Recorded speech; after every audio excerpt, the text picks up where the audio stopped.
अस्सलाम वालेकुम, उम्मीद है कि आप सब खैरियत से होंगे। आज मेरे साथ मेरे प्यारे दोस्त और कॉलीग मेरोज़ खान साहब हैं। अभी गुफ्तगू शुरू होने से पहले ही हम बात कर रहे थे रेडियो के ज़माने की। हाँ, आई मीन वो वाला रेडियो का ज़माना नहीं जब हमारे वालिदैन का दौर था, ये रेडियो पाकिस्तान है वो वाला नहीं, बट एटलीस्ट 90s और 2000s में जब हम गाड़ी में रेडियो सुना करते थे, जो एंड ऑफ रेडियो है। तो आपने जिक्र किया दो तीन बड़े नामवर जो उस वक्त आरजेस थे, कुछ ख़वातीनों और मर्द हजरात, उनमें से आरजेस बहुत बड़े सेलिब्रिटीज़ बने, कुछ मिडिल लेवल बने और कुछ शादी ब्याह करके अपने अपने जॉब्स में अपने अपने काम में लग गए थे। बड़ी फ़नी बात है कि उस तरह हम एक नई एज, मतलब हमारी एक ही ज़िंदगी में हमने मल्टीपल अदवार देख लिए हैं। हाँ, ये चीज़ मैं बड़ा नोट करता हूँ। केबल से पहला, केबल के बाद, रेडियो से पहले, रेडियो के बाद, कुछ radios dead, we can agree floppy on this. Disk, CD, CD, USB. Yes exactly. Cassette भी हमने कुछ देर देखी, वीएचएस टेप भी आपको याद है, आपने तो जाके टेप पे भी फिल्म देखी है। हॉलीवुड की भी जाती थी, बर्न होना, फिल्म को बर्न करना, जाके टेप बर्न करते थे, मैग्नेटिक जी जी टेप, जी और जी जी जी। डिस्क बर्न करते थे। वो सीडियाँ लेते थे हम जिन पे आप अपनी मर्जी की मूवी वगैरह और गेम वगैरह डाउनलोड करके डाल सकते। बड़े एक दौर देखे, और अब बिल्कुल जैसे अब लेकिन फ्लैट लाइनिंग का एहसास होता है कि जो पीक है वो फ्लैट लाइन कर गई, अब इसके बाद नई मजीद इनोवेशन की गुंजाइश नजर आती। हाँ, आई नो। जब मैं एप्पल के मॉडल्स देखूँ ना तो मुझे हाँ, यही फील आती है कि अब इनोवेशन ख़त्म हो गई है। बिकॉज लगातारता के साथ अब जो फ़ोन के साथ टेक्नोलॉजीज एसोसिएटेड हैं, एडिशनल जो आ रही हैं, मतलब दैट फर्स्ट आईफोन जब मैंने देखा था, आई थिंक 14-15 साल उम्र होगी मेरी, आपकी भी इस तरह लगभग इतनी होगी। ही होगी। और स्कूल में एक लड़का था, उसके पास था वो आईफोन, मतलब वो फ्रॉम आईपॉड, जो ऐसे वाला आईपॉड होता था, या MP3 प्लेयर, टू आईफोन। जब मैंने पहली बार आईफोन देखा था, मैं उसको शॉक हो गया था देख आईफोन के। 3 उस पे हाँ, बड़े क्लास मज़े थी का। हमारी, मुझे याद है, अभी भी याद है मुझे, मेरा क्लास फेलो तो मैं मतलब मिले भी, अफसर भी आता होता, बड़ा अच्छा दोस्त है मेरा। उसका कजन ने इंग्लैंड इंग्लैंड से लाया हुआ था। हम बैक ऑफ द बेंच में बैठ के ना क्लास के अंदर, मेरा ख्याल है हम असेंबली के बाद शुरू हुए हैं, और लंच तक मुझे समझ नहीं आया 1 बजे तक, 12-1 बजे तक मेरे से हुआ क्या है ये। कभी कोई गेम लग रही है, कभी वो पुरानी तस्वीरें दिखा रहा है मुझे, लाइक उसको मैं देख के ना ऐसे मेस्मराइज था। वो फीलिंग उसकी बैक दोबारा, बहुत कमाल की थी, शाइनी ग्लॉस टाइप वो था। जब उसका जो मोटापा था वो बड़ा मजेदार था। हाँ, अब आईफोन ना बहुत फ्लैट है। ऐसे मजा नहीं आता हाँ, उसका, वो गोल ऐसे शाइनी, और वो परफेक्ट हाथ में जिस तरह ना। आपको याद है मोटो रेजर था? उस दौर में मोटो रेजर बहुत ज़्यादा मोटो फेमस रेजर था। के बाद मोटो रेजर, ब्लैकबेरी 2, हाँ, बोल्ड जो ओ था, हो। उफ, और मुझे आईफोन। ब्लैकबेरी पासपोर्ट बड़ा पसंद था। मैं ले नहीं पाया कभी, आप लेडीज मगर हैं? नहीं, मगर मुझे बहुत बड़ा महंगे थे पसंद था, यार मुझे ब्लैकबेरी बहुत तो पसंद यार। था। उस टाइम पे हम तो 1100 वाले ही थे, वो भी बाद में, मुझे तो A लेवल के बाद मिला है फ़ोन, मेरे पास तो नहीं था 17-18 उम्र की तरह। लेकिन वो बात करूँ, वो टेक्नोलॉजीज जो थी, उसके बाद वो फीलिंग किसी मोबाइल फ़ोन या किसी ICT टेक्नोलॉजी ने मेरी वो उस तरह से मेरी इमेजिनेशन को कैप्चर नहीं किया। और इस बात को अब 15 साल हो गए हैं। कभी आप अब मिसाल तौर पे मुझे कोई ये फोल्ड और ये सब 10 मिनट के लिए मिलता है, ओ अच्छा वाओ, बट वो जो था ना कि गेम चेंजर के यार ये क्या हो गया, क्योंकि उससे पहले क्या था, सेगा वेगा खेलते थे, और हाँ। ग्राफिक्स बड़े सादे से होते थे, वीडियो रेजोल्यूशन यार, मैं अब मुझे कोई 240p वाली वीडियो दिखाए ना, पुरानी वाली जो हमारी होती थी, उसको देखते हो, कहते कि हम देखते, और हाँ, उस टाइम पे हमें लगता था पता नहीं क्या हम देख रहे हैं। फैक्ट है। अब मुझे ऐसा लगता है कि ये ऐसे ना फ्लैट लाइन हो टेक्नोलॉजी गया। फ्लैट हो गई है। यार टेक्नोलॉजी जब फ्लैट लाइन करती है ना, तो बहुत बड़ा चेंज आता है। फिर मार्केट मार्केट मार्केट टेक्नोलॉजी देख। मुझे ऐसा लगता है जैसे ना इन फोन्स और चीज़ों से निकल के ना अब कहीं और जाना शुरू हो गई है। बरस में देखे वो ना, आपको वॉर में फील होता होगा। मुझे ऐसे फील होता है कि जो कांस्टेंट इनोवेशन की मार्केट है ना, कैपिटलिज्म का निज़ाम ऐसा है कि आपने कॉन्स्टेंटली जिद्दत पैदा करनी है, कंजम्पशन को ड्राइव करना है।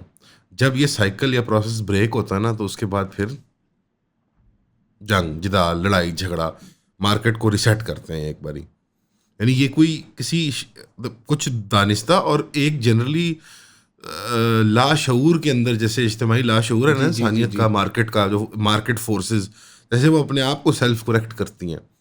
मेरी ज़ाती राय इंटरनेट के बारे में और IT के बारे में स्पेसिफिकली, जो ये इंफॉर्मेशन टेक्नोलॉजी है और कम्युनिकेशन, इसके बारे में बहुत तब्दील हुई है पिछले 3 सालों में, ये तजर्बा करके। जो ये एक तजर्बा है, जारी बात है, लाइफ में कल अल्लाह कहीं और भेज दे, लाइफ में कुछ और काम कर रहे हो, एक नया तजर्बा था ये जो है सोशल डिजिटल मीडिया मीडिया वाला। का। मैं इससे पहले एम्बिवलेंट था या कुछ हद तक पसंद भी करता था। अब मुझे जैसे जैसे शदीद नफरत सी एक कराहत महसूस होती है। जैसे मैं कभी किसी अजीज़ को ये टेक्नोलॉजी ना शेयर करने दूँ कि मतलब मिसाल तौर पे सोशल मीडिया के इस्तेमाल की बात कर रहे हैं आप? आईटी इन जनरल, जिस कंप्यूटर्स, मोबाइल फ़ोन्स, मुझे ऐसा लगता है कि आप आरी लेके तो नहीं घूमते ना, या आप द्रांति लेके तो नहीं घूमते ना अपने साथ। जी। It's a very weird tool कि आप इसको लेके घूमते हो। ये चीज़ मुझे तोड़ने का आजकल बड़ा ऑब्सेशन हुआ हुआ है। मैं कोशिश कर रहा हूँ कि आने वाले दिनों में ईद से पहले पहले इंशाल्लाह मैं एक डम फोन और एक स्मार्टफोन ले लूँ, कि वो स्मार्टफोन जो है वो कंप्यूटर की तरह है, और उसको मैं बेशक शाम को अपनी बीवी को जमा करा दूँ, मैं घर आ गया हूँ। वाकई में मुझे उससे नफरत में सुबह भी मैं तो कहता है मैं मुझे ना देखना पड़े इसको, लेकिन ठक 8 9 10 बजे भी आप उठ रहे हो, पहली चीज़ व्हाट्सएप और वो और जैसे ना ईरान की जंग और यूक्रेन की जंग मेरे मेरे मेरे कमरे के अंदर घुस आई है। वास्तव में ना मेरे बेडरूम में आई हुई है। मतलब वो मिसाइल वहां चलता था और मेरे बेडरूम के अंदर धमाका हो रहा है, और मतलब ड्रोन गिर रहा है, और मतलब यहाँ तो से आपके ज़हन फायर में आ हर रहा वक्त है। वो चलता होगा जैसे ना, आप मेरी क्या हो रहा है, क्या हो रहा है? नहीं, आपको जहनी मफलूज जिसे महसूस होने लग गया था मुझे, खासतौर पे जब ये पीक था। कौन सी वाली वॉर का? उस वॉर का, या जो हमारे अभी नेबरहुड में चल रही है वो? साद के अरेस्ट से पहले ना हम्म। तक मैं एक स्पेल में था, जैसे मैं इधर नहीं था ठीक है। अर्थ पे या अपने कमरे में, मैं इधर रियली मैं इधर नहीं था। तो मैं अच्छा वो सोचते हैं अच्छा वहाँ मैंने ईमेल करनी है उसको, उसका इंटरव्यू करना है, और ये जब वो 2 सेकंड के लिए टूटा है तो मैंने कहा अच्छा यार हो रही होगी। लगे बहुत उसका दर्द अभी भी कर भी महसूस होता है, लेकिन 2 मिनट रुक के मैं सोचा हो रही होगी जंग। एक अजीब सी बात है, मुझे एक अजीब समझ लगा कि एक बिल्कुल, but at the same time इसके अंदर इतने बड़े गैप्स हैं। अब यूक्रेन की साइड हम कितनी कवरेज करते हैं, हम कितनी खबरें पढ़ते हैं, लेकिन यूक्रेन और रशिया की जो झड़प चल रही है पिछले 1.5 हफ्ते से मैं कहूँगा, उसको कितना बड़ा मीडिया ब्लैकआउट है, कितना इफेक्टिव। यानी 2 ओवरऑल। अरब लोग सब कॉन्टिनेंट में बात नहीं कर रहे उसके बारे में। मैं तो इन्हीं की गवाही दूंगा ना, उर्दू जी जी हिंदी जी मीडिया जी। में देख रहा हूँ। यानी अभी भी मीडिया मैनेजमेंट, हमें लगता ये है, फीलिंग ये मिलती है टेक्नोलॉजीज की वजह से कि डेटा जो है वो बिल्कुल अवेलेबल है, सब देख रहे हैं बराह रास्त, लेकिन नहीं देख रहे। अभी भी बहुत ब्लाइंड स्पॉट्स कितने बड़े होते हैं, पूरी पूरी चीज़ होती है निकलती है, जब पिंकी वाला है पूरी पूरी चीज़ हुई है निकली है, मुझे समझ नहीं आया क्या हुआ ये। आपको फील हुआ ये? मैं तो देखें, पिंकी वाले पे तो मैं आज भी इसी के कहूँगा कि वो सिंध को पकड़ने के लिए किया गया, ऑब्वियसली बात है। पकड़ के कहाँ लेके जाना है? आप 28वीं अमेंडमेंट आ रही है, आप ये देखें ना कि आज हमने सुबह की खबरों में क्या कवर किया कि जो ड्रॉप साइट है उसने ये किया कि हमें डॉक्यूमेंट मिलिट्री वालों की तरफ से मिला है। ठीक है, तो आपके वफाक को अगर आप कंट्रोल करते हो, हैं? मतलब आप मिलिट्री में भी तो लीकर- दो साइडें होती है ना, हर लीकर तरफ 2 साइडें, रियासत खुद है। ठीक है। हाँ? देखो रियासत, चले आप बात करें। ठीक है, मतलब मिलिट्री ऑफिशियल्स की तरफ से मिला। कौन है कौन नहीं है, सच बोल रहे हैं झूठ बोल रहे हैं, ये तो खैर उन्हीं को पता है। मगर आप ये देखें ना कि फिर फीलिंग तो यही आती है जब आप इसको जूम आउट करके देखते हो कि यार इधर से आपने सिंध को हिलाया है, उधर से आपने वफाक को हिलाया है, तो कुछ तो पकड़ा है, ऐसे कुछ मुझे तो आप हो रहा हिलाने के इशारे कर रहे हैं, मेरे जहन में वो पपेट शो वाला वो आ हाँ, रहा कुछ था। तो चल रहा है। ये आपने इशारे भी हाँ, पपेट वाले पपेट किए। वाले की हैं, तो कुछ तो चल रहा है। और वाकई ही में मतलब आप ये देखें ना कि ज़राना सनाउल्लाह साहब ने ये भी तो बोला है कि एज जो है वो 25 हो जाएगी। This is a very fine possibility, vote करने की age. I understand the logic of that. जबकि आपका रिसेंट पास आउट जो है ना, जो यंगेस्ट पास आउट बना है एक पाकिस्तान में बड़ा मशहूर 12 साल का होगा वो था 23 या 22 एज का। पास आउट, यानी मैट्रिक एफएससी से, या DC या AC जो लगा, अब 22-23 BS साल के पास हैं आउट, लगे जी, निकल रहे हैं। मिनिमम एज रिक्वायरमेंट क्या होती है? बैचलर्स किया हो बस। So that could be 21, 22 हाँ। even. Honestly, that's true because अगर मैं गैप ईयर ना लेता तो I could have been done with bachelor's by 21, 20. Because मैं 17 साल पे लेवल कर गया था। ठीक है। 17, 18, 19, 3 साल में मैं अगर बैचलर करता, अगर मैं 2 साल का BA कर लेता तो मैं 19 साल में खड़ा होता। हाँ, तो अगर मैं टेक्निकली CSS पेपर देता और पहली ट्राई में क्लियर कर देता तो मुझे 20 साल पे CSS का अफसर बना देते। हाँ, that's insane. I am sure age का कुछ होता होगा। 20-21 हो गया मान भाई, इससे हाँ ज़्यादा कुछ क्या तो। होगी? अपर लिमिट क्या है एज की? 30।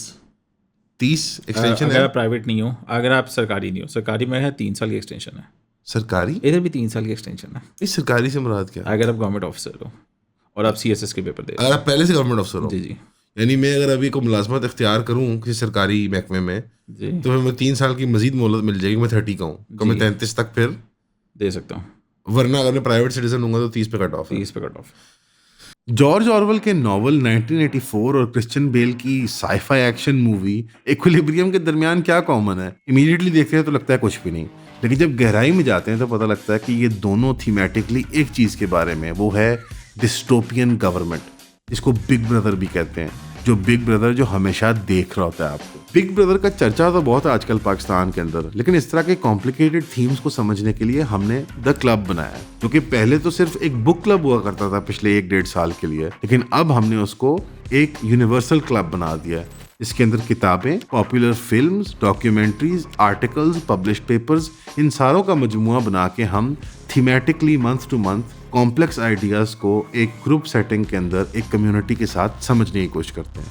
तो अगर आप ज्वाइन करना चाहते हैं, eonpodcast.com पे जाएं और अपनी मेंबरशिप परचेज करें, ताकि हम जुमे के जुमे आपसे मुलाकात कर सकें। सी यू देयर इंशाल्लाह। यार बड़ी फैसिनेटिंग बात है, टेक्नोलॉजीज़ की डेवलपमेंट का जिक्र मैंने इसलिए किया था क्योंकि ये जो एवोल्यूशन की बात कर रहे हैं, मेरा यही मकसद था कि 25 साल वाली बात करें। इट्स क्वाइट क्लियर कि बच्चे यंगर और यंगर एजेस के ऊपर वो काम कर रहे हैं जो आमतौर पर रिजर्व थे। इनिशियली क्या हुआ था, जब इंडस्ट्रियल माशरत बनी थी तो चाइल्डहुड को इलोंगेट किया गया था, जबकि आमतौर पर 10-12 साल के दरमियान चाइल्डहुड ख़त्म हो जाता था।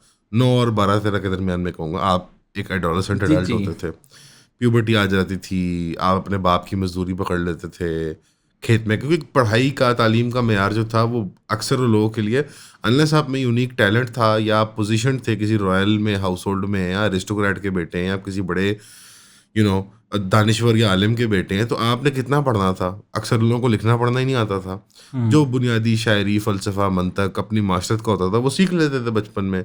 कोई अराजी, मैथ्स वगैरह बेसिक जो चीज़ें लोगों की रिक्वायर्ड होती थी, तरखानी सीखता था। और ये वो इलोंगेट हुआ पीरियड इंडस्ट्रियल माशरत में 18वीं-19वीं सदी के अंदर, कि अब सब ने स्कूल जाना है क्योंकि हमें स्पेशलाइज्ड लेबर चाहिए। तमाम, वो फैक्ट्री को चलाएगा, उसके लिए इतनी मैथ्स आनी चाहिए, इतनी language, and so on and so fourth. अब वो जो लंबा चाइल्डहुड और टीनेजहुड और फिर यंग अडल्टहुड जो पीक किया 90s-80s में, कि 30-30 साल तक लोग PhD कर रहे हैं, डॉक्टरी कर रहे हैं, फिर शादी कर रहे हैं, फिर घर बसा रहे हैं, फिर मुलाजमत में आ रहे हैं, अब वो वापसी की तरफ जा रहा है। क्योंकि मैंने देखा IT वाला जो काम है वो ऐसे, मतलब उस दिन में बच्चे का कुछ पेरेंट्स आए, ये जो क्लासों के सिलसिले में आते हैं समर हॉलीडेज़ के लिए, यार उनका बच्चा कोडिंग करता था, और वो वाली कोडिंग नहीं जो कि मुझे भी आती है और उसको हम सबको भी आती है बेसिक कोडिंग, यार वो वाली कोडिंग करता था जो एक अडल्ट करता है, और उसकी उम्र थी 12-13 साल। कोर्सेज किए हुए थे, ऑनलाइन सीखा कुछ भी नहीं, ऑनलाइन, खुद कंप्यूटर था, बैठ के फ्री पढ़े यार। फ्री कितना बैंडविड्थ को डेटा फ्री पड़ा आज के दौर में ना हर चीज़ फ्री है प्रैक्टिकली। मैंने और आपने जब यूनिवर्सिटी में जब हम थे, हर चीज़ पे उस वक्त पे वॉल पे थी, हर चीज़। यूट्यूब बैन था, आपको याद है? याद है, 10 साल रहा है। डेली मोशन हम देखते थे। यूट्यूब X याद है, वो जिसपे फेक यूट्यूब रिफ्लेक्ट हुआ था, उसका वो सर्वर से कुछ, मगर प्रॉपर यूज डेली मोशन ही होता था ज़्यादा, और उस पे कितने हमने वो, मतलब वो गले कटते हुए देखे। हाँ, और नेट आपको भी पता है स्पीड कैसी थी।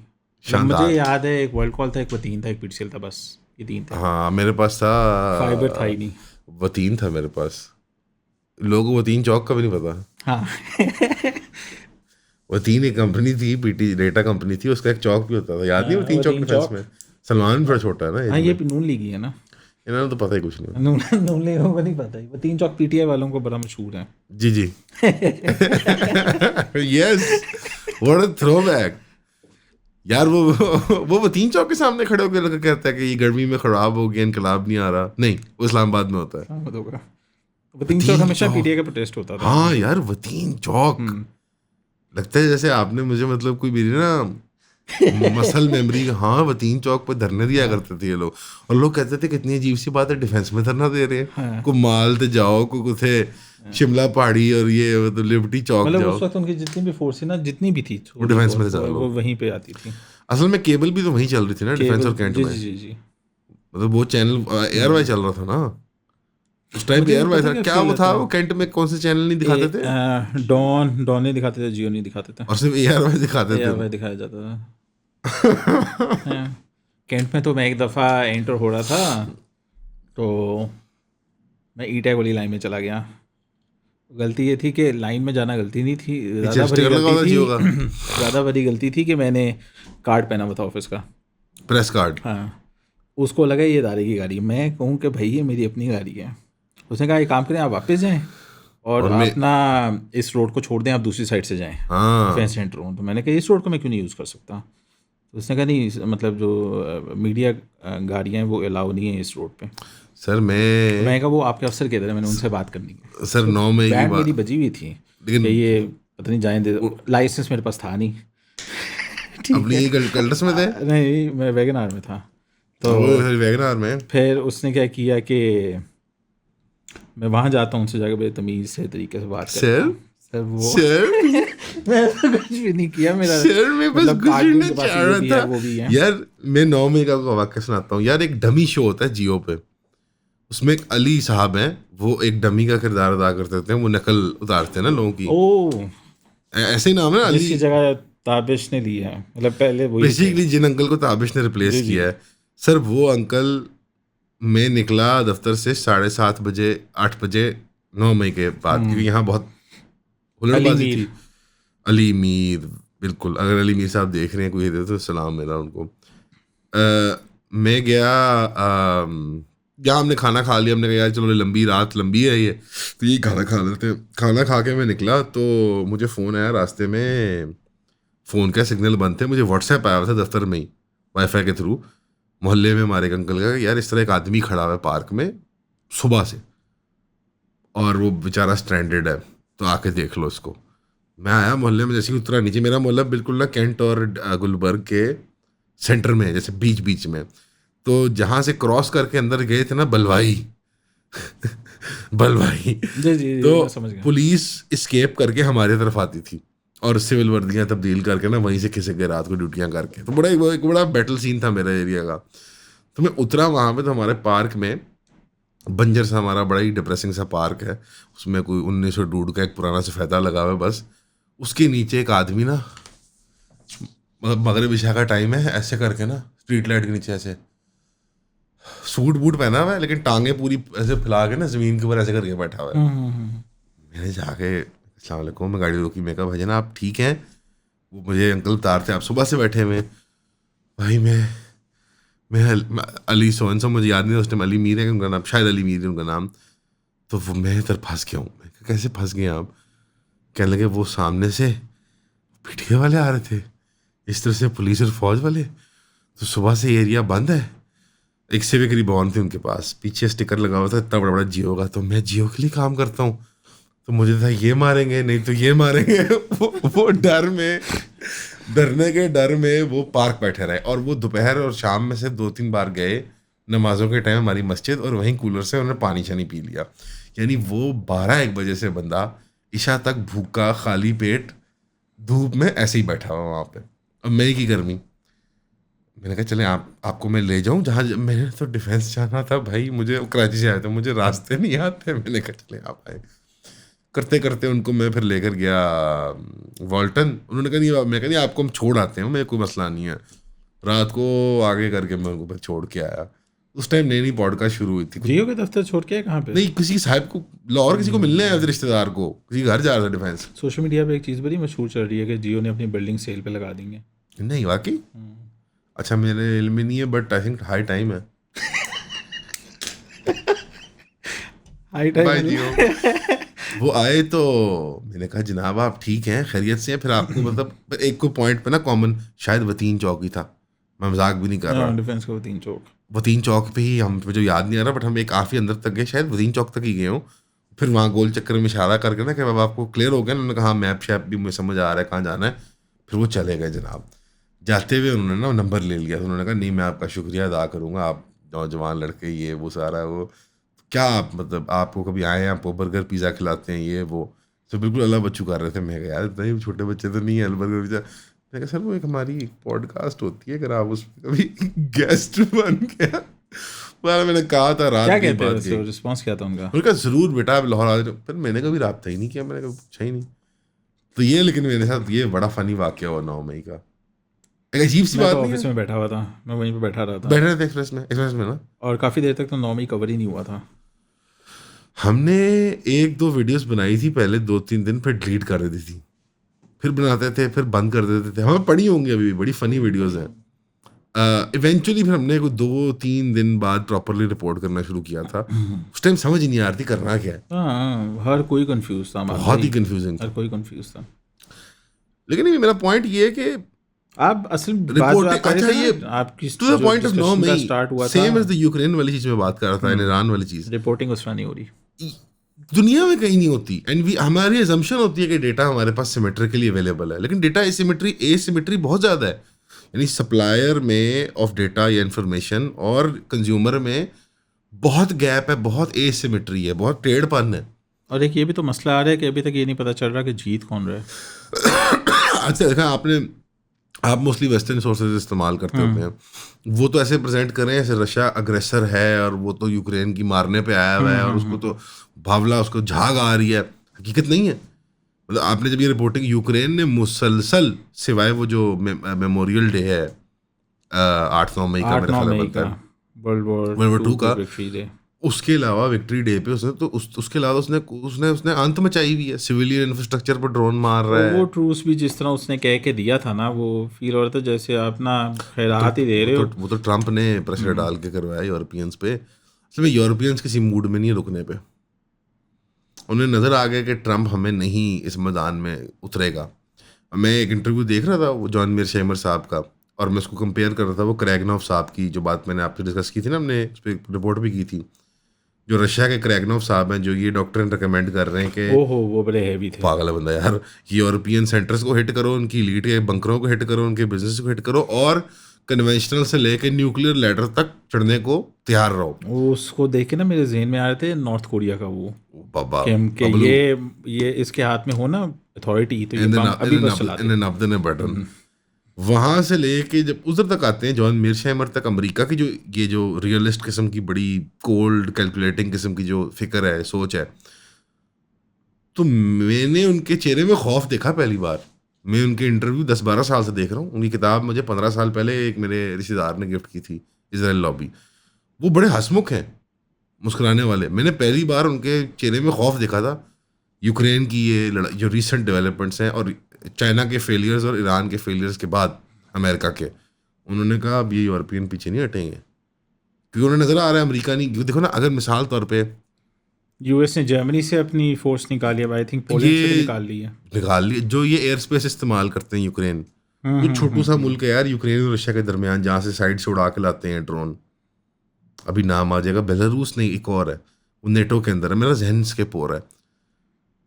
उधर से वो जहाज उड़ा के लाते हैं अपने ड्रोन और रशिया में मारते हैं आके। तो रशिया अगर उसको हिट कर दे तो वो तो नेटो कंट्री है, सिर्फ अलामती हिट भी कर दे कि मैंने तुम्हें वार्निंग दे दी है, तो अमेरिका आएगा मैदान में। अमेरिका तो ताइवान के लिए नहीं आ रहा। नहीं, बट वो नेटो कंट्री ना। उन्होंने बड़ी अच्छी बात की, उन्होंने कहा आज से 20 साल पहले आप मेरे से पूछते तो मैं कहता 100% अमेरिका नेटो कंट्री के दिफा के लिए आएगा। लेकिन आज जो ट्रंप ने रेटरिक खड़ा किया हुआ है नेटो के खिलाफ, आज तो मुझे नहीं पता कि वो आएगा कि नहीं आएगा। आपको लगता है आएगा? मुझे तो नहीं लगता कि वो अब आएगा। तो अगर वो नहीं आएगा और यूरोप अकेला है अपनी इस जंग के अंदर, सिवाय ये कि अमेरिका उनको असला और माल शाल दे दे या कुछ ढील और कुछ मराद दे दे, तो उनकी तो तमाम यूरोपियन जो पॉलिटिकल क्लास है उनकी ईगो तो अभी आसमान में है। फिर ना मानवीय मसला पता है क्या है कि ट्रंप तो 2016 से नेटो के खिलाफ है। जी। आप अगर एक बंदा 16 से नेटो के खिलाफ है और बंदा पावर में आता है, वो फिर 4 साल गुजारते हैं, उसके 4 साल बाद वो चेंज हो जाते हैं, बाइडन आ जाते हैं, उसके 2 साल बाद जंग शुरू होती है। हाँ जी। और आप फिर भी तैयारी नहीं कर सके और आप अमेरिका के ही इंतज़ार में बैठे रहे। नहीं, इंतजार में नहीं, अमेरिका ने उनको बड़ा गंदा फंसाया हुआ है। इन्होंने हाथ पांव मारे। आपने देखा फ्रांस ने हाथ पांव मारे, उसने ऑस्ट्रेलिया को कहा कि मैं तुम्हें न्यूक्लियर सबमरीन प्रोवाइड करता हूँ। जी। अमेरिका ने डील काट के यूके को दिलवा दी। अमेरिका ने बंद की भी रखा हुआ है, इनको बांध की भी रखा हुआ है, हिलने भी नहीं देता, और फिर इनसे मुश्किल काम भी लेता है। यूरोप को बहुत गंदा फंसाया हुआ है अमेरिका ने। It's not that they didn't try, they have a very corrupt elite और मैनेजमेंट इस वक्त जो चला रही है यूरोप को। और वो अमेरिका की और इसराइल की लॉबी की मुट्ठी में है। उनमें से आप देखें जो जो शिकंजा तोड़ने की कोशिश करता है, स्पेन हो, इटली हो, पोर्चुगल हो, फ्रांस हो, वो थोड़ी सी अंगड़ाई लेते हैं, उनको आगे थप्पड़ पड़ता है। वहाँ क्राइसिस भी आ जाते अब हैं। आप क्राइसिस आ जाता है। अभी देखें ग्रीस ने अंगड़ाई ली थी जब ये यानिस वारोफाकिस की मिनिस्ट्री थी फाइनेंस की, लेबर वाले पार्टी में आए हुकूमत में। ये बात है 2011-12 की, 13-14 की। यानिस वारोफाकिस ने कहा कि हम IMF का लोन नहीं करेंगे, हम रीएडजस्टमेंट प्रोग्राम के लिए नहीं जाएंगे। हुकूमत ने कहा नहीं हम करेंगे, फाइनेंस मिनिस्टर ने इस्तीफा दे दिया, आज उसने अपनी पार्टी बना ली यूरोप में। तो लेफ्ट में हो या राइट में हो, जो यूरोप जो बड़े फाइनेंशियल इंस्टीट्यूशंस हैं और नेटो की अलायंस का डिसकंटेंटमेंट जो है यूरोपियंस की, वो तो स्पेक्ट्रम में अवाम में एग्जिस्ट करती है, दानिश्वरों में एग्जिस्ट करती है। अपर क्लास जो है वो नहीं अलाउ कर रही उसको। वो अभी भी अमेरिका की बदमाशी दिखा के रशिया को आंखें दिखाती है। बदमाशी अमेरिका की दिखाती हैं, फैक्ट है। आंखें रशिया को दिखा रहे हैं। बहुत करप्ट हो चुके हैं। अभी मुझे वो हमारे डिमिट्री लेस्करस साहब जो हैं, जी जी प्यारे जी। कोलीग जो हैं, वो साफ़ी, वो गए ग्रीस, साइप्रस, ग्रीस, इसराइल और अमेरिका की जॉइंट कॉन्फ्रेंस हुई है डिफेंस कॉन्ट्रैक्ट्स की, उसकी पूरी कवरेज की उन्होंने वहाँ पर जाके। और वो बात कर रहे हैं कि हमने फ्यूचर के मसाइल कैसे हल करने। ग्रीस और साइप्रस भूखा नंगा मुल्क, इकॉनमी बर्बाद, पाकिस्तान से ज़्यादा मकरूज, बुरे हाल में, सिर्फ टर्की से बदमाशी करने के लिए। ये रिपोर्टिंग इन्होंने करना शुरू की थी साइप्रस के बारे में और ग्रीस के बारे में आज से 2 साल पहले। डिमिट्री साहब ने कहा था कि यार ये तो टोटली, वो क्योंकि ग्रीक डिसेंट के हैं, कनेडियन, लेकिन वो नस्ली ग्रीक हैं। वो कहने लगे यार टोटली कॉलोनाइज कर लिया इसराइल अमेरिका ने, यार सबसे बड़ी प्रॉपर्टियाँ, स्टेट्स, और जो सिस्टम वही है। ग्रीस के अंदर भी लीड ने क्या किया, कर्जे लिए हैं, कोई पुल है, कोई अंडरपास है, कोई बिजली का प्लांट है, IPP, लिटरली सेम सारी चीज़ें, यानी इंडस्ट्री से हटा के लोगों को सर्विसेज में ले आए हैं। जी। सर्विसेज के मालिक वो हैं, और टैक्स जो है वो 40-40, 50-50, 60-60% प्लस इन्फ्लेशन है। वो जो और पाकिस्तान में है। फॉरेन बोरोइंग है प्रोजेक्ट्स को फाइनेंस करने के लिए, और डोमेस्टिक बोरोइंग है बजट को फाइनेंस करने के लिए। सेम पाकिस्तान की इकोनॉमी ग्रीस से बड़ी कंपेरेबल है। कोई इंडस्ट्री नहीं रहेगी, नेट इम्पोर्टर हैं, कुछ एक्सपोर्ट नहीं कर रहे सिवाय के जो चीज़ें उनको चाहिए, फिर खाना। भी हम कश्ती के जरिए वहीं पे क्यों जाते हैं? ग्रीस एंट्री पॉइंट है एंट्री पॉइंट यूरोप का। यूरोजोन का। अब यूरोजोन में आ गए हो ना, EU में एंट्री आ गई, तो उसके फिर कवानीन अप्लाई होते हैं रेफ्यूजी के, जो क्योंकि करीब है ना। तुर्की नहीं जाते फॉर एग्जांपल, तुर्की से वहाँ नहीं जाते। डंकी लगाते हैं, लेकिन सेटल नहीं करती, क्योंकि तुर्की यूरोजोन में नहीं है, तो यूरोजोन उस में पे नहीं है। उसके यूरोजोन के बड़े नरम कानून हैं रेफ्यूजी स्टेटस के, तो उस नरमी को एक्सप्लॉइट करने के लिए जाते हैं। ग्रीस के वाया जाते हैं, इटली के वाया जाते हैं, समुद्री जो साहिली मुल्क हैं ना उनके वाया जाते हैं, स्पेन बार्सिलोना के वाया जाते हैं। मकसद जाना होता है नॉर्थ, क्योंकि जो स्कैंडिनेवियन कंट्रीज है ना, ये नॉर्वे शॉर्वे जी के, जी जी जी। इनके अंदर मरात बहुत है, बहुत ज़्यादा। अनएम्प्लॉयमेंट, ये वो, बच्चे बुच्चे, ये वो। तो बस फिर हर क्रिमिनल एलिमेंट, गैंग्स, मांगने वाले, एजेंसियों, महकमों के लोग, इंडिया, पाकिस्तान, अफ्रीका, पूरी दुनिया के लोग भर के जॉक दर जॉक भेजते हैं। माफियाज हैं ये जो लोग जा रहे होते हैं, ये शायद फिर भी मासूम लोगों, ये जा किसी माफिया के तहत रहे होते हैं, जो लेके जा रहे हैं, जो जिनको provide कर महकमे रहे हैं। एजेंसियों वाले। सर इंटीरियर मिनिस्टर साहब, मोअज़्ज़ज़ सुप्रीम लीडर इंटीरियर मिनिस्टर साहब, आप एयरपोर्ट पे रोक के क्या कर रहे हैं? आप बच्चे हैं, आप, हमें नहीं पता कि ये माफियाज आपके मुल्क में ऑपरेट करती हैं, एजेंसियों के साथ ऑपरेट करती हैं, इंडिया में भी करती हैं, अफ्रीकन मुल्कों में भी करती हैं, यूरोपियन मुल्कों में भी करती हैं। जो तमाम क्रिमिनल एलिमेंट होता है, वेपन स्मगलिंग का, ह्यूमन ट्रैफिकिंग का, गन रनिंग का, वो किसी नेटवर्क के बगैर तो नहीं चलता ना। ऑब्वियसली बात वो है। ऐसे तो नहीं रातों रात पिंकी बरामद होती। फिर सुप्रीम पावर तो चाहिए पीछे। बिल्कुल, पिंकी कहाँ से यार, पिंकी का कॉन्फिडेंस लेवल जो था इनिशियल, वो कोई सठियाई भी है, पागल औरत का तो नहीं था। शादी भी तो उसने किसी पुलिस ऑफिसर से की थी। नहीं, शादी तो औरत है वो। उसकी 2 शादियां थी। नहीं, बैक वक्त। नहीं नहीं, अच्छा एक के बाद दूसरा। अच्छा, मैं का मुफ्तदार अब ये भी कहा जाता है कि उनको किसी उनके मियाँ ने ही उनको ये कोकेन के केमिकल बनाना सिखाया था। मीडिया बहुत कुछ बता रहा है मन। यार, ये दुखी दास्तानें शुरू हो जाएंगी अब, सारी कहानियां किससे।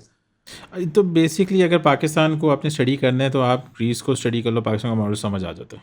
इकोनॉमी का, इकोनॉमी का, का। ना यार गवर्नमेंट का तो यानिस नहीं होता। वारोफाकिस ने बबांगे दहल वो बात कही थी जो मुस्कुरा रहे हैं। मौलाना साहब ने कही थी।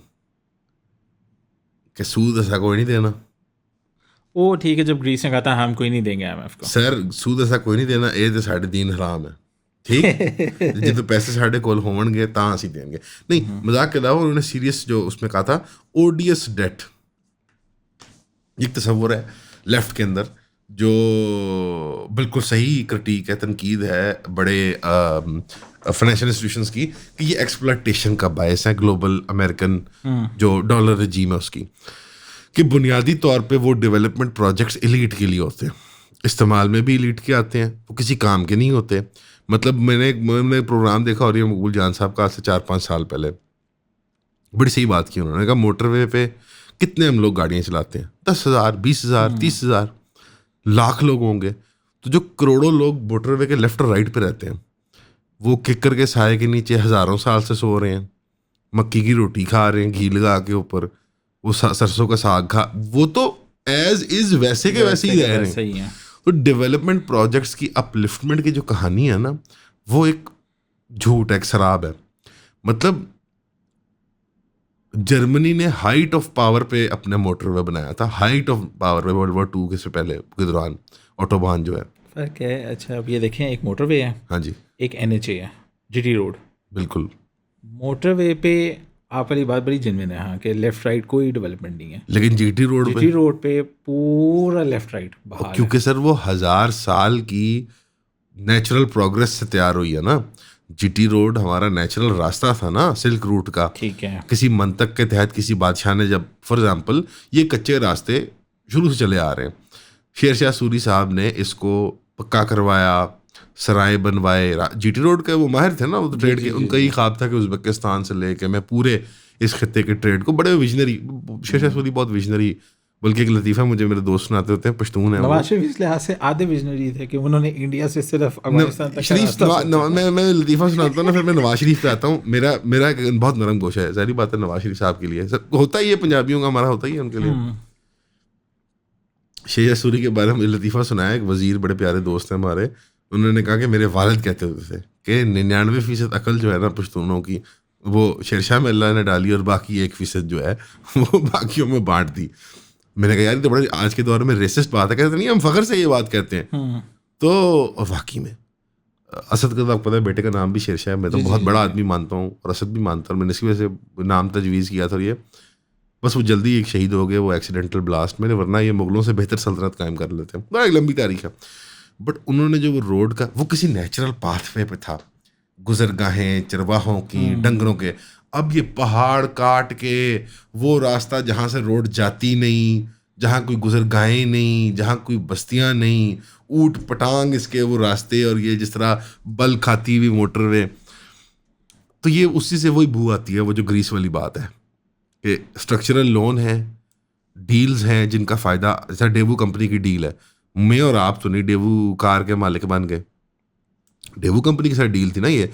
डेवू कंपनी की ये स्टोरी थी कि साउथ कोरिया को खड़ा करने के लिए हेनरी किसिंजर पूरी दुनिया में जाके जहाँ डील करता था तो वो डेवू कंपनी को साथ लेके जाता था। ये कुछ बड़े अगली हकायक हैं। नवाज शरीफ साहब with in the limited bandwidth of what he understood and समझते हुए भी जिन चीज़ों को उन्होंने ढील दी कि यार चलो पार फॉर द कोर्स होता है, बड़े ऐसा हो तो होता है बड़े शहरों में, उसके बावजूद मैं फिर भी समझता हूँ कि उनके जो विजन था वो फिर भी इम्प्रेसिव था। यानी उसकी करप्शन, उसकी लीकेजेस, उसके लोन के मसाइल, उसकी वो सब साइड पे करके तब भी मैं कहता हूँ कि चलो विजन ठीक था कि इधर से अफगानिस्तान तक ट्रक जाएगा इंडिया का, हम $1,000 लेंगे हर ट्रक से। कुछ बुनियादी तौर पर बात ठीक थी, लेकिन सारा ये लॉजिक उठा के जब आप ट्रेन पे लगाते हो ना, और अभी ईरान के जब ये डिमिट्री साहब और बाकी सहाफ़ी गए थे, आपने ट्रेन के मनाजर देखे थे जो उन्होंने कवर किए थे ईरान में, यार देख के गले में आ गई थी कि यार सैंक्शनों के बाद रशिया से बोगियां मंगवा, चाइना से मंगवा, अपनी बनाकर वो ट्रेन चला रहे हैं और बेहतरीन गाड़ी चला रहे हैं। वो देख के मुझे फील हुआ था कि ये सब इधर है।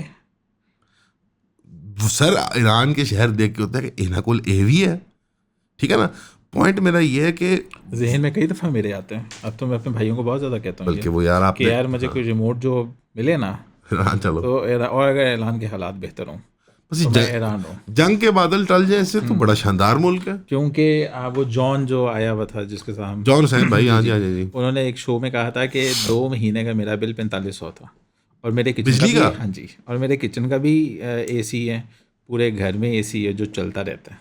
और मैं सोचूं कि अगर ये ईरान में रहते सलमान थे, इसका कट तो 2 महीने का बिल हम ईरान जा रहे हैं। 4500 है, और पेट्रोल इसको 25 का डर रहा है या 26 का डर रहा है, देखो बाकी ये ईरानियों को 17 का सैंक्शन डर रहा रजीम्स जान, मैंने ना मुझे है। ईरानी यार ये यहाँ, तो मुफ्ता मुल्क है। मुझे ईरानी जब यहाँ मिले बड़े प्यारे, आप उस टाइम पे नहीं थे दस्तर ना यार, ईरानियों से मिलते बड़ा खुश होते हैं, बड़ा मजा आना था आपको, बड़े अच्छे प्यारे लोग थे। मैं मिलता हूँ, मैं आज भी इस चीज़ का हमायती हूँ कि आप ईरानी प्रोडक्ट्स पाकिस्तान लाओ, ट्रेड करो, बिकॉज और कोई दूसरा तरीका नहीं है अमान भाई, आप चीज़ों को सस्ती कर सको, लोगों को राय दे उस्ताद सको, जी, ना पेट्रोल ना कुछ और। उस्ताद जी ग्रीस क्या बनाता है, बहुत शानदार प्रोड्यूस बनाता है, ऑलिव्स और ये ना जो बहुत कीमती खाने की चीज़ें होती है ना, जैतून और ये किन्नू और बड़े शानदार फल बनाता है, वो साला दुनिया में क्यों एक्सपोर्ट करता है?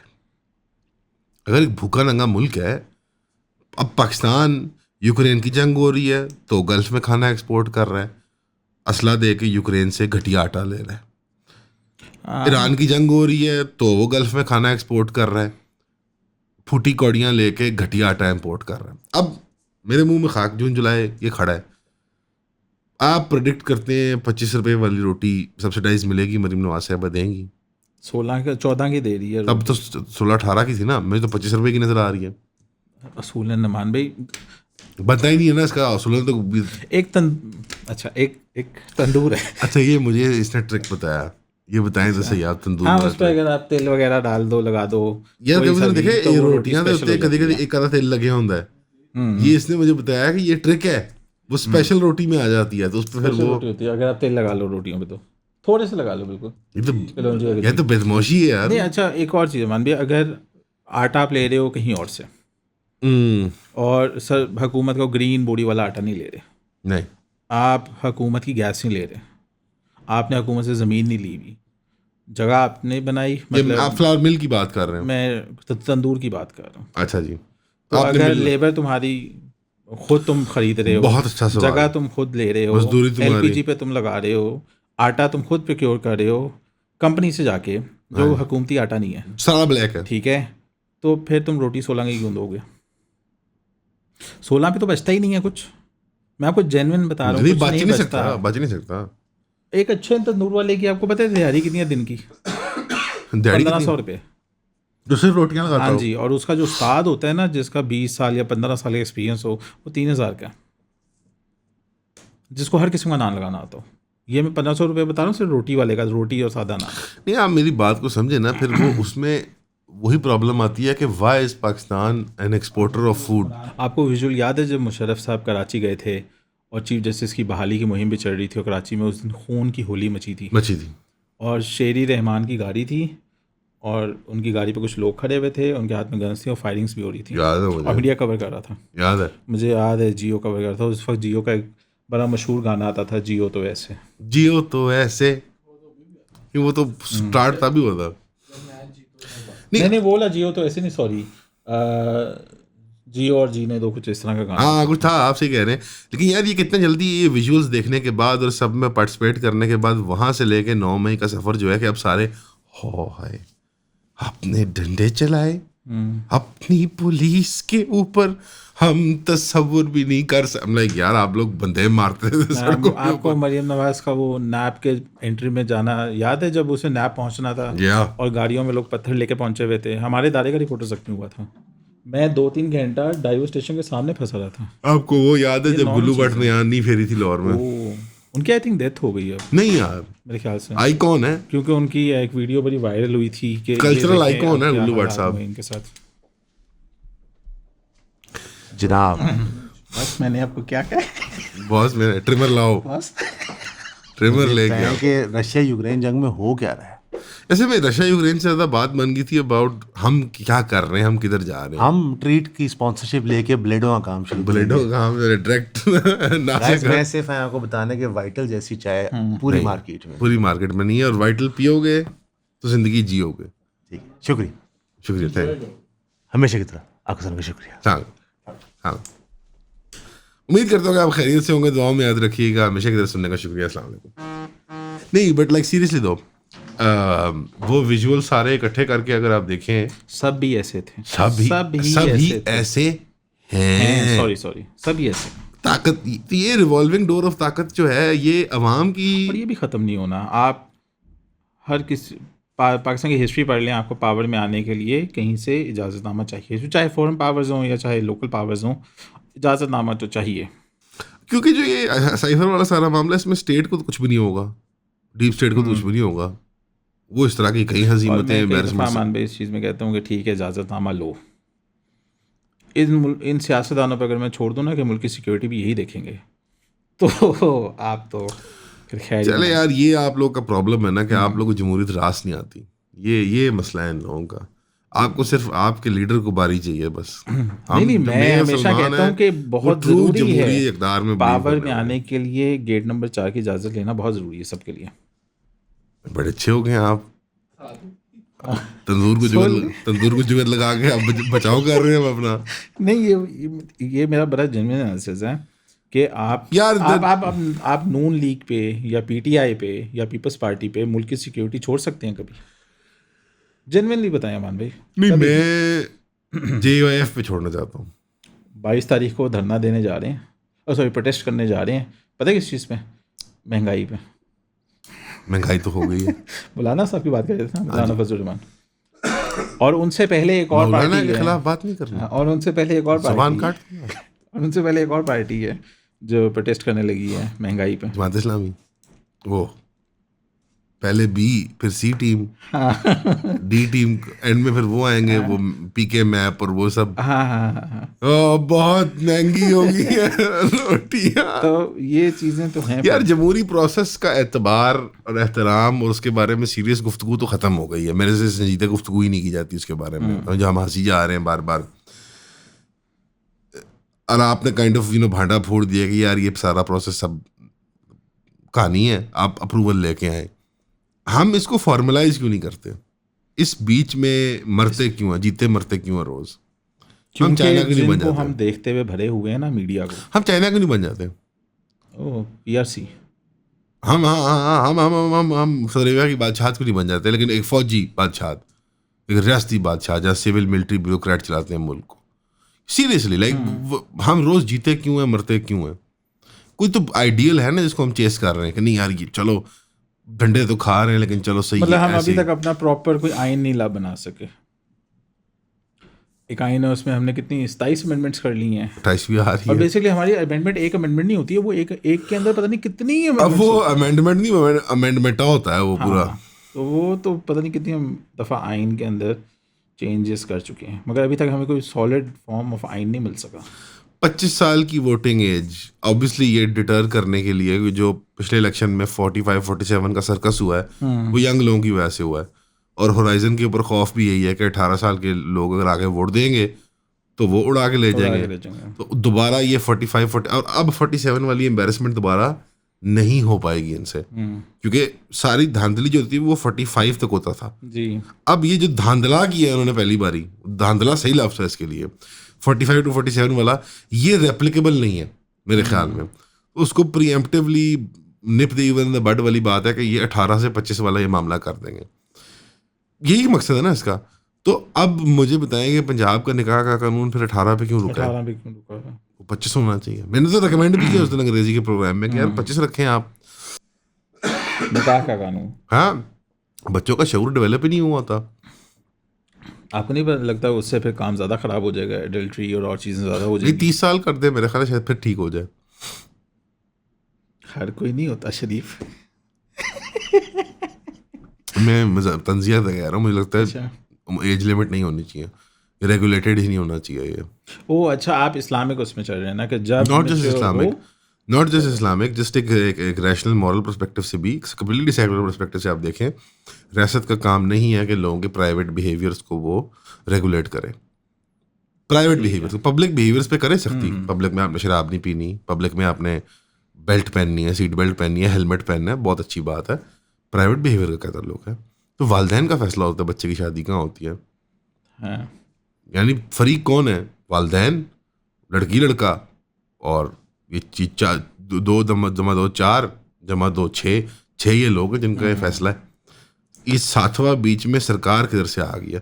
काजी भी तो गवाह होता है, काजी को एडजुडिकेटर तो नहीं होता शादी का। तो ये सरकार खुद फैसला करती है या कोई NGOs टाइप लोग होते हैं जो यार ये बेसिकली ना ये हमारे वो NGO क्लास जो है ना, ये सॉफ्ट बॉल इश्यूज उनको ला के देती है कि इससे ना बड़ा अमेरिका में बड़ी वाह होगी, UK में बड़ी ताली पिटेगी, फलाने जो है ना वो UN के साहब वो कह रहे हैं कि ये हो जाएगा तो बल्ले बल्ले हो जाएगी। इनको क्या गर्ज है, फुद्दू से कानून बनाओ, आज लगा दो कल हटा दो, इनको क्या फर्क पड़ता है? लोगों को कौन सा याद रहता है? मतलब मैंने उस दिन किसी साहब को, मौलाना साहब एक बहुत, मैं बैठा था किसी में, बहुत बड़के मार रहे थे। मैंने कहा जनाब ये ट्रांसजेंडर बिल जो है ना, जिसके अंदर चोर दरवाजे से LGBT दाखिल हो रहा था कानून में, वो JUIF ने खैबर असेंबली में पास करवाया और नेशनल असेंबली में वो बाबर रहमान साहब ने पास कराया, मुफस्सर कुरान अल मशहूर QTV का प्रोग्राम करने वाले। मैं कहा तुम एवं चीखा मार दो तो गले फाड़ दो अपने। मौलवी साहब को मैं दंग रह गया इस बात से कि JUIF। मैंने कहा यार आप लोग अकाउंटेबिलिटी ही नहीं रखते। अकाउंटेबिलिटी देखो ना, मीडिया रिपोर्टिंग ऐसी होगी कि जो याद दिलाए कि फलाना कौन है ये बंदा जिससे आप मुखातिब हैं, वो बताते ही नहीं है। हर बंदा यहाँ पे यार 6 महीने बाद मौजूद हो जाता है। बेनज़ीर यहाँ शहीद होती है, जरदारी जो है यहाँ पे वो $4 बिलियन का लॉस हुआ था। बड़ा कनिंग पॉलिटिशियन है, क्या कहते हैं लोग यार, जो एक पूरी पर्सनैलिटी टाइप है पाकिस्तान में, जो जिनसे पूछो फेवरेट, तो यार मेरा तो फेवरेट जरदारी है सर। वो बड़ा प्लेयर, दिल करता है उठा के सर पे उनके प्लेट तोड़ दो। वे तू एजी क्यों हो रहा है भाई? माय पॉइंट इज के it's not a serious political system. और यही कंप्लेंट अब अमेरिका और यूरोप में आ रही है कि हमारी अपर एशेलॉन में एक सीरियस पॉलिटिकल क्लास नहीं तैयार हो रही। पॉलिटिकल फुकदान है, क्राइसिस है। इंग्लैंड का कौन प्राइम मिनिस्टर बनेगा? Nigel Farage. जर्मनी की कौन बनेगी प्राइम मिनिस्टर? वो जो फ्रांस की मैरी ले पेन। इटली की कौन बनी हुई है? मेलोनी। अमेरिका का सदर कौन है? Donald Trump. अगला कौन बनेगा? पता नहीं जी, पता नहीं जी। तो अक्रॉस वेस्टर्न यूरोप भी आपको, across democracy, so called democracies, आपको नजर आ रहा है कि पॉलिटिकल जो फैक्शन है या क्लास है उसके अंदर बहुत बड़ा वैक्यूम है। वैक्यूम कौन? पाकिस्तान में तो मुझे नहीं लगता इस तरह का सच है। वो तो हमें पहले से पता है, एक बिलावल, एक मरियम, और सारी पार्टी इनके नीचे। सर वहाँ पे उनको नाम आते हैं लोगों के कि ये हो सकता है, ये हो सकता है, लेकिन उनकी कैलिबर और क्लास पे बात कर रहा हूँ। तो ऑब्वियस बात है। क्या बिलावल साहब या मरियम साहबा प्राइम मिनिस्टर बन सकती हैं? एक 25 करोड़ कैंडिडेट भी तो हैं। कौन तीसरे? जिनके पास है होती है, मतलब हर वक्त हैं, वो बहुत बिजी। हाँ, कभी इस्लामाबाद, कभी दुबई, फिर मीडिया भी है। मैं वो वाली बात करता हूँ सरदारी के जो फैन करते होते हैं यार। I am a fan of Mohsin Naqvi यार। मैं यही करता हूँ, मुझे ज़्यादा चांस उन्हीं का लगता है कि वो होंगे आगे, अगर कभी हुआ। और शहबाज शरीफ नापसंद आया और कुछ नहीं तो नहीं। शहबाज शरीफ अभी तो अच्छा परफॉर्मेंस दे रहे हैं, बहुत अच्छे। अली आफ्ताब ने ना, वो जो अली आफ्ताब नहीं है, बोल TV पे होते हैं जी, उन्होंने एक बात की थी कि जो शहबाज शरीफ ने कैलिबर सेट कर दिया है ना खिदमत का, जी, वो किसी भी पॉलिटिशियन के लिए ना अचीव करना बहुत मुश्किल यार। देखो और नहीं तो और, अगर मोहसिन नकवी साहब प्राइम मिनिस्टर बन गए ना तो इस्लामाबाद को शंघाई बना देंगे। मोहसिन नकवी साहब, हाँ, शंघाई, मैनहट्टन। अच्छा, ये बातें लोगों को याद भी नहीं रहती, ऑडियंस को। वो वोट देने जाते हैं, सबको याद भी नहीं। मगर आपको ये याद है कि जब वो केयरटेकर प्राइम वो थे, चीफ मिनिस्टर थे, लाहौर में काम तो हुए थे, जो हुए थे गिर गए फिर। वो नहर का अंडरग्राउंड पास जो थे, लाइटें लगी थी, जो चीजें लगी वो गिर गई। अस्पताल था वो गिर गया था, याद नहीं आपको? इन्होंने कहा था 30 दिन में अस्पताल सरकारी वो बनाया था उन्होंने, तो हम करके वो गिर गया। विंग बनाया था उन्होंने अस्पताल का।